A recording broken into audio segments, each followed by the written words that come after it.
Pinoy. At meron din rin gumagawa ng mga klase ng jeep na pasok ang modelo sa mangyayaring modernization program. Yan ang kwentong kalye ni JM Encinas. JM? Kuya Kim, mura at tatak Pinoy na modernized jeepney. Ito ngayon sinusulong ng ilang local jeepney manufacturer sa gitna ng PUV modernization program. Gaya na lang itong jeepney na nakikita nyo sa aking likuran na ang gumawa nito, dinayo pa namin dito sa Laurel, Batangas.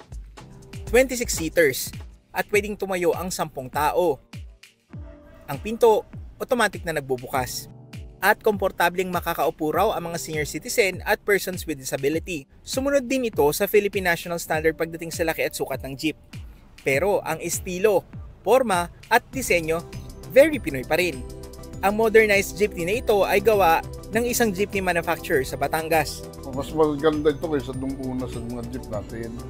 Ito maniwalas, mataas ang bubong, hindi ka nakayuko pag nasakay. Itong jeep na ito, kasalukuyan ng bumabiyahe sa Batangas. Maaliwalas itong jeep, ayos yung headroom, komportable yung mga upuan, malambot.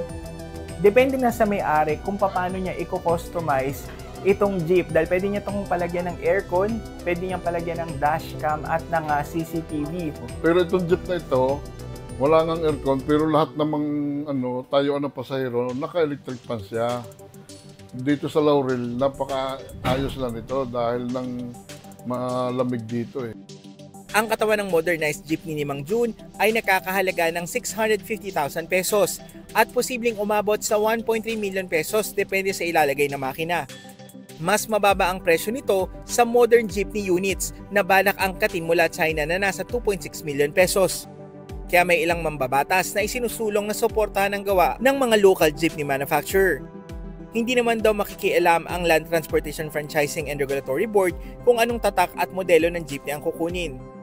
Sa kasalukuyan, nasa 70% na ang prangkisa sa buong bansa para sa PUV Modernization Program ayon sa Department of Transportation.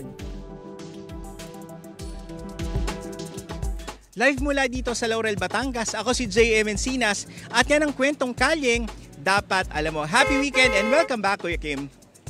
Maraming salamat, JM Encinas.